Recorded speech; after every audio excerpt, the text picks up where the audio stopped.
the news is what's out there. Atiku resigns.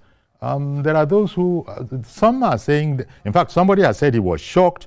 Others have said that they are not surprised at all, not in the least. I wonder what you think about this, Atiku resigning, continuing his quest, I imagine, I think, for I think most office in the Nigerians country. that are following political events in this country knew for certain that he will resign from the PDP. So there's nothing surprising about it. We all saw it coming. There's nothing surprising. Nothing surprised you.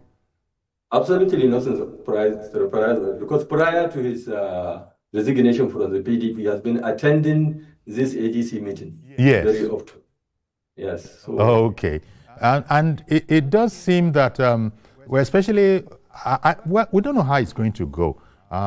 Because the way it is now, the one thing that is quite clear is that Alhaji Atiku Abubakar is bent on contesting for, the presidency wherever. And if it's not going to be possible in PDP, then he'll be heading out to wherever it is possible. Atiku Abubakar has actually, I think this must be the third time or so that he has actually exited the PDP. And we don't know if he'll come back or not, but this is what we have. I don't know what you feel about his ambition, because he does have a right to that ambition, doesn't he? Yeah, absolutely, like any other Nigerian. You can contest as much as he wants, but it's left for the electorate to make the ultimate decision for his political future. Indeed, indeed. And we played at the top just before we sort of had sorted ourselves out. Governor Seyi Makinde has been saying that, even they were both party mates, members of the same party, has said that his moving on is not going to affect very much. And other PDP people have been saying that. But do you think Alhaji Atiku could appeal to the northern block of votes, reported to be in the region of 12 million, that the late highly respected Muhammadu Buhari seemed to guarantee in any election? Do you think Atiku is making a ploy for any of that, for a part of that? No, you see, I'm not very comfortable making speculation, but the fact of the matter is that he will make an impact. There's no doubt about that. You were saying the fact of the matter is that he will make an impact. Okay. In the upcoming election, yes. Okay. You think he is going to make an impact? Do you think he's going to? Do you think it's going to be of any serious consequence to the incumbent, the president, whose party APC? Of course, they will also be seeking a second term. So Yeah, do you think this is going to make any difference? It will. It will absolutely make. You see, Atiku is somebody that has what many politicians aspiring for national election doesn't have. That is, he has name recognition. Almost all Nigerians knew the person of Atiku Abubakar. So you either hate him on the position of knowledge or you dislike him out of sheer ignorance. And whether one like it or not, Atiku is a political force in the history of this republic. Oh, I see. Well, with the way things are now, I guess we'll just have to wait and see where it's going. People from his own party, well, when I'm saying his own party, we should be saying former party now. I think Olabade George, former, national vice chairman, Southwest, has said that he's the person who said he was shocked, actually, and that what exactly is Alhaji Atiku Abubakar, what is he looking for? But, it's a desire to run, so to that extent, he can be forgiven for it.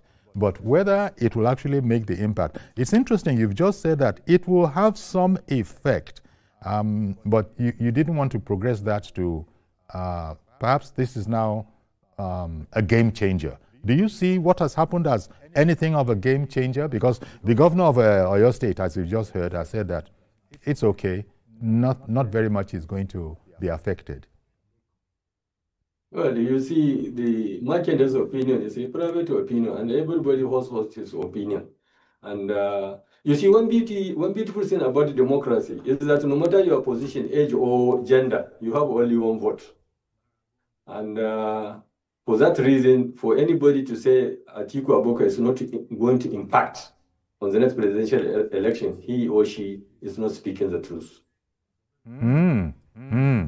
Well, and you would know because you're a man who has gone through election cycles yourself.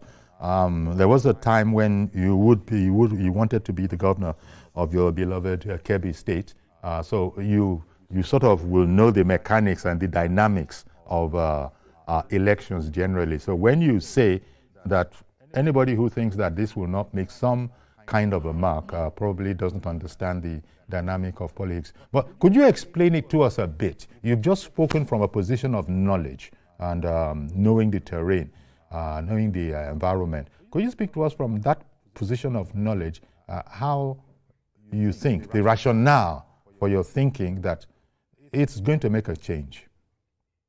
Yeah, you see, sometimes I always say that winning second term by a sitting government is just like walkover, because only sitting government has the wherewithal to bring about desirable change in line with the hope and aspiration of the people. But a situation whereby a number of Nigerians are dissatisfied with the way things are going in this country. Anybody, not to talk of Atiku, anybody that is contesting for presidential election will impact the result of the next presidential election. But and I always believe that it is the failings of the governing party that is virtually helping the opposition party.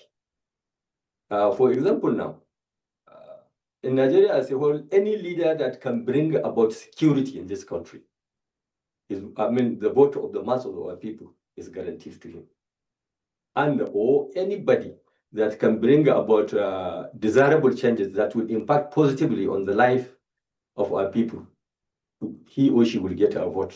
Like now, only recently, like I said earlier, that a second term election is a walkover for a sitting government. Recently, I learned Mr. President has appointed a committee to look into the possibility of reducing the cost of petroleum product. This will help the governing party. And another thing is that the issue of opening borders will help the local traders, without doubt. So there are so many things that a sitting government can do that the opposition is in no position to do it. But when you don't do it, then you hinge your success to primordial loyalties. You are bound to fail.